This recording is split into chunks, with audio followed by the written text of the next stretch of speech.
Hello, mga kawailaw. Ayan. Hello sa aking subscriber. Hello sa aking viewers at subscriber.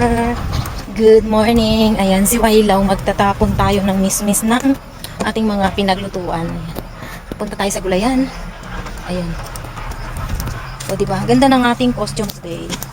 Dahil tayo ay... Ayan. Oh my God, bakit ba naglalabas yung sa Google?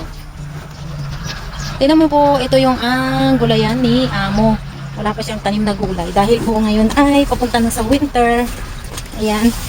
Wala pang tinanim na gulay kasi hindi pa siya natawag yan. Lahat po yan is bubunutin na. Dahil nga po ngayon ay winter na. Papunta na pala sa winter, hindi pa winter. Lahat po ng mga tanim na yan is bubunutin para magtanim ulit ng panibagong gulay. Ayan. Ituturo ko kayo dito. Kahapon po nandito ako. Kaso, ayan, ang dami pong anong tawag yan. Ang daming patula. Ay, ang tawag nga yan. Oo nga, patula nga yan. Nalaglag po kasi ako kahapon dito. Nalaglag ako kaya yung video. Hindi natuloy. Nalaglag yung aking. Nalaglag ako pati cellphone. Nalaglag. Eh, nawalan ako ng gana. Ayan, di ba? Namitas ako kahapon na, siguro ang napitas ko kahapon is 6 na piraso. Ayan. Binigay ko siya kay Amo. Dahil yung Amo ko po kahapon is nandito. Ayan. Umuwi din po nung gabi sa Taichung. Ayan. So, ako lang dito. Tsaka isang anak. Mamaya, alis din. Para-paraan, makagawa lang ng video. Ayan, dali natin yung cellphone dito sa gulayan. Shout out at Wilma Pini. Thank you so much.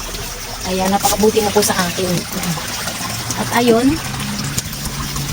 Ayan, everyday po talaga. Umiikot lang ang aking buhay. Dito sa gulayan, ay dun sa bahay, pag-aalaga kay Lola, sa gulayan. Ayun, napakadami pong ano dito. Aking gulayan. Hindi pala sa aking gulayan, sa gulayan ni Amo. At dahil may okra na naman, ating pipitasin. Kahapon po, ang dami ko nakuhang gulay. Ayan, merong ito. Ang tawag dito sa kanila, tusunta. Tusuntang. Parang ano siya. Kasi nilalagay ko siya sa sabaw, kaya tusuntang. Ayan. Tingnan mo. Hindi mo namamalayan ang okra, mabilis lang talaga siya mag-ano. Tama ito kahapon, napakaliit lang. Ngayon naman, ang laki-laki na yan. O, diba? Kahapon yun, nakala mo, napakaliit. Pinipitas ko po ito, ay kinukuha ko, pero hindi po ako ang kumakain, si Lola. Kasi hindi po talaga ako kumakain ng okra. Sorry naman, hindi po talaga ako kumain sa okra. Hindi ako mahilig kumain. Kasi basta mga madulas na gulay, hindi ko lang. Hate ko talagang madulas na gulay. Ayan. Ito, dito magtatanim ng spinach. Yan, paborito kong gulay yun. Ang tawag sa kanila is chaison. Napaka-paborito ko yun. Ano naman yung papaya, oh. Kanin na natin. Ayun, meron pa sa taas. O, diba? Hindi ko alam po. O, diba? Kuhanin natin. Ayan. Ito yung binhi ni Amo. Ayan. Hindi siya tumubo. Kinain siya ng, alam mo yung malaking suso. Hindi ko alam kung kulay brown. Ayan, hindi ko alam kung anong klaseng suso yan. Basta suso.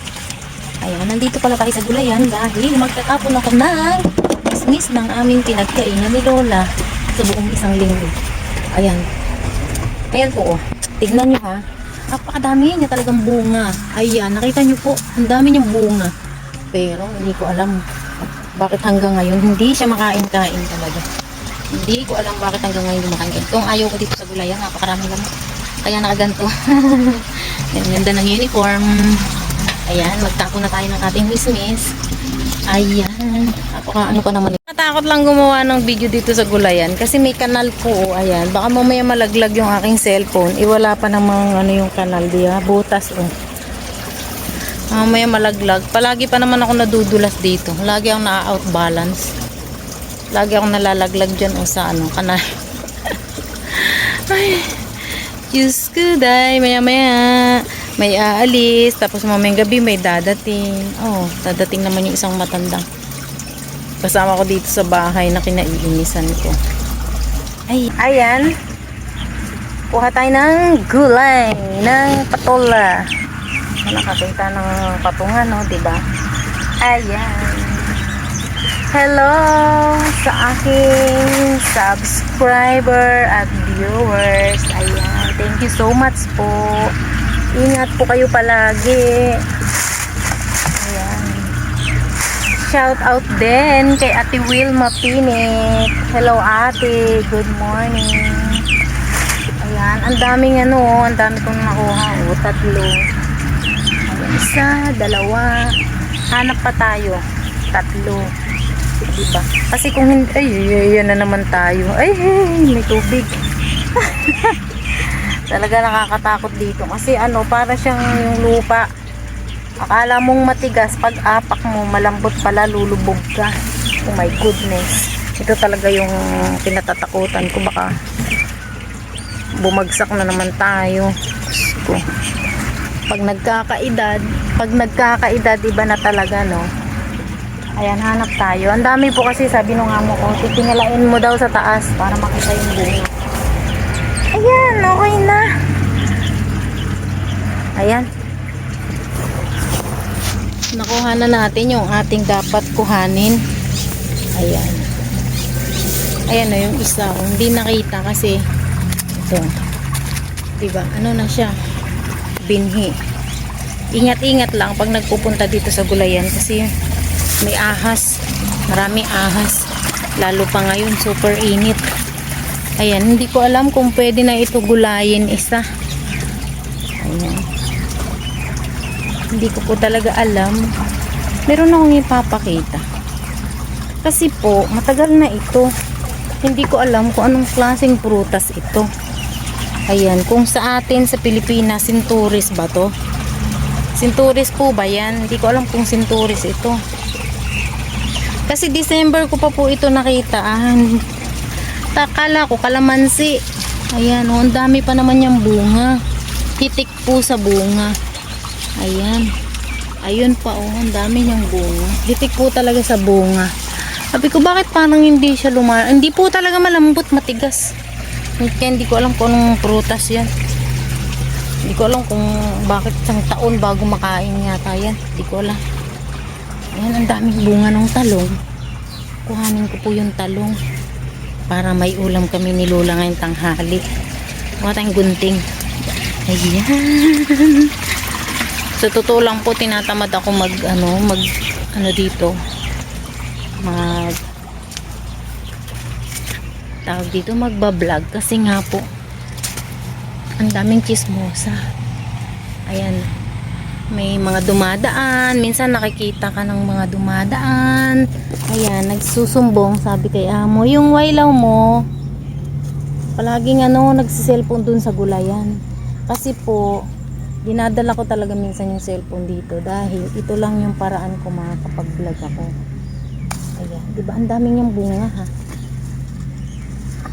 Siguro kaya siya namunga kasi nga bubunutin na siya ni amo para tawag doon, tataniman, papalitan ng ibang gulay naman. Ayan, ito pa Google. Ayan.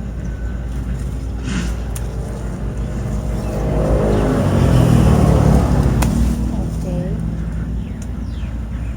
Yung iba, hindi na natin namalayan yung iba. Gumulang na. Ayan ang ating nakuhang talong. O, diba? Ito yung ating nakuhang talong. Ang dami talaga mga chismosa dito, no? Siguro. Ay. Makikita mo tuwing umaga, napakadaming tao kung nandito lahat ng mga anak, lalo yung isang anak. Pag nakita mo, araw-araw, tuwing umaga, nakakulupong silang lahat dyan. Puro. Minsan hindi na makakain ng tanghalian kasi hindi talaga nag-uuwian hanggat di maubos yung usapan nila. Uuwi alas 3 ng hapon, simula ng alas 7, alas 8 ng umaga. Ay grabe, walang kain-kain. Grabe na, di ba ang tawag doon chismosa, no? Kaya minsan sabi ko, nainis ako, sabi ko ba naman tong mga na to. Kala ko sa Pilipinas mo lang makikita yung mga marites, dito din pala, sobra-sobra pa. Sa atin sa Pilipinas, bago magmarites, malinis na yung bahay, nakapagluto na sila. Kahit walang kain, ano ba yan? Kahit walang walang hilamos, walang sipilyo, chismis agad.